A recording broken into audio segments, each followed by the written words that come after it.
So we're going to be talking about diastereomers. So recently we were talking about how they were overlapping mirrors, right?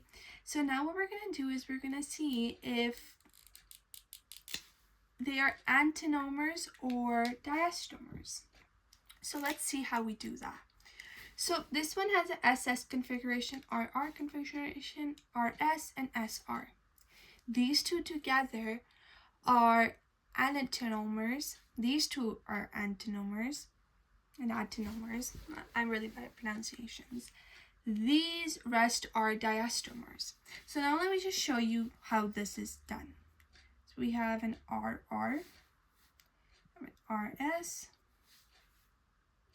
we have an SS, we have an SR.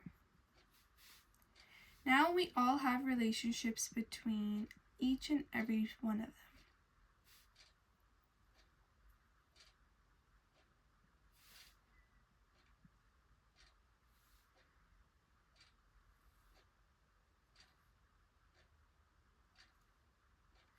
So this one over here is an E, this one is an E, this one is a D, this one is a D, this one is a D, and this one is a D.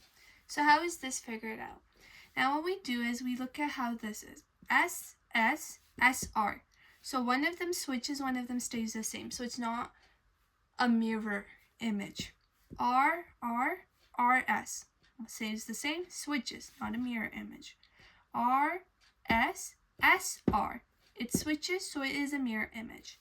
R, R, R, S, R, S. Switches is a mirror image. R, S, R, R. Same thing. R, S, S, S. So therefore, if it switches, therefore you could then consider it diastereomers.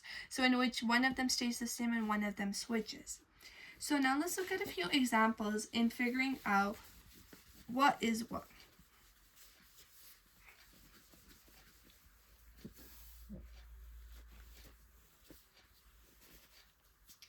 So I'll just give 3 examples.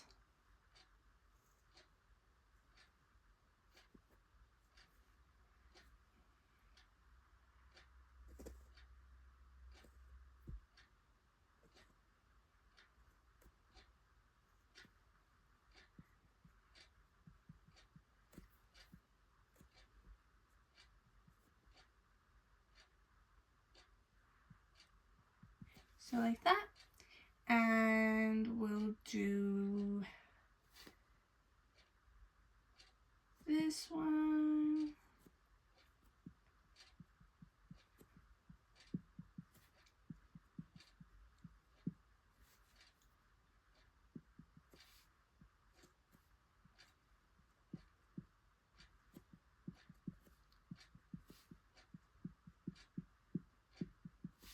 Last but not least,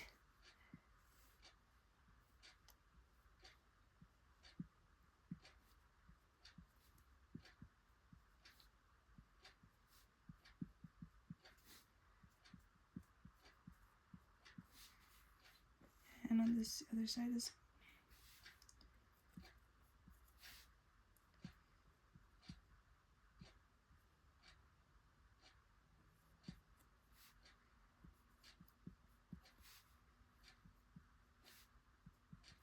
so we've done these.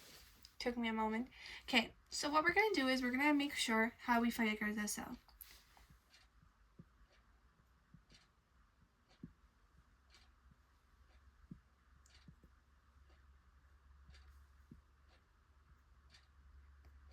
Okay, now this one, this carbon over here, has these groups the same. Therefore, it's not a chiral center. Same thing here. So we can't do it, therefore they are just identical, so we can't really group them into anything. Next thing, we have these ones over here. As mentioned before, I'll just make sure. This is coming out of the plane. I'm pretty sure I forgot a note somewhere. These are coming out of the plane. Those are going in. So let's say we switched H with CH. Oh, we did some switching. We're gonna get this as an R configuration and this as an S configuration. R because, now let me just say I switched this, or we just rotated it the other way. So now we'll just say these are going inwards, those are coming outwards. So this will be 1, and then this will be 2, this will be 3. So we just rotate it right way. And this one, say we rotated it like that, or anyway. Then this one will be same thing. We have this as 1, this is 2, this is 3.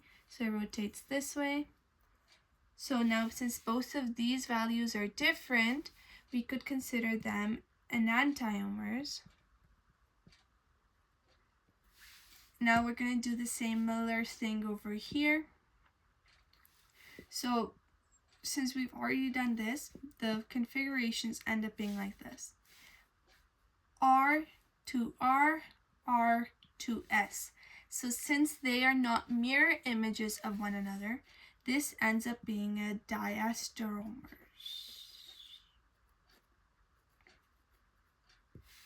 And that's pretty much it. And one thing you need to know is their structure is similar, however, physical and chemical properties vary drastically. So that's something to keep in mind. I'll just write it over here.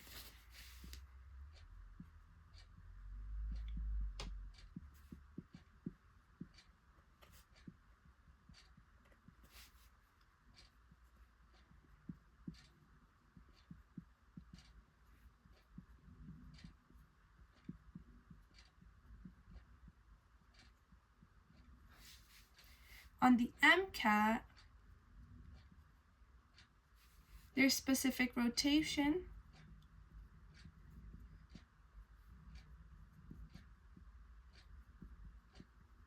is different.